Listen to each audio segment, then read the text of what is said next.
পরপর দ্বিতীয় হারের আশঙ্কা ছিল আর্জেন্টিনা। তবে সময় মতোই ত্রাতার ভূমিকায় এলেন থিয়াগো আলমাদা। কলম্বিয়ার সঙ্গে ড্র করে পয়েন্ট টেবিলে শীর্ষস্থান ধরে রাখল লিওনেল স্কালোনির দল।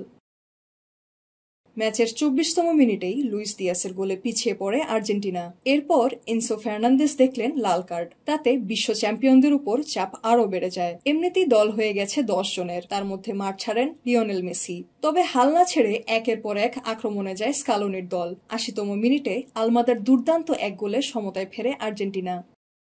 ম্যাচের শুরুতে মেসির ডান পায়ের শট লক্ষ্যভ্রষ্ট হয়েছিল। পাল্টা আক্রমণে বারবার আর্জেন্টিনার রক্ষণে ভীতি ছড়িয়ে যায় কলম্বিয়া। ২২তম মিনিটে আলভারেসের শট ঠেকান কেভিন মিয়ের। ২ মিনিট পর দিয়াস মাঝমাঠ থেকে বল নিয়ে একক প্রচেষ্টায় দুর্দান্ত গোল করেন। ২৮তম মিনিটে আলমাদার স্লাইডে কলম্বিয়ার নিশ্চিত সুযোগ বাঁচান। তারপর আর্জেন্টিনার এক গোল অফসাইডের কারণে বাতিল হয়। বিরতির পরে কলম্বিয়া সুযোগ পায় ব্যবধান বাড়ানোর। তবে আর্জেন্টাইন গোলরক্ষক মার্তিনেস একাধিকবার দলকে বাঁচান।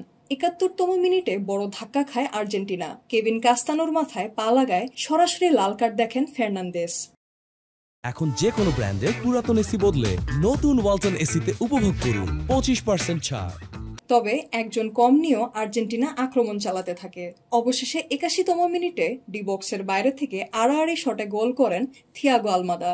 দল ১০ জনের হলেও আর্জেন্টিনা হারেনি। মূল্যবান ১ পয়েন্ট নিয়ে শীর্ষস্থান ধরে রাখতে পেরেছে স্কালোনির দল।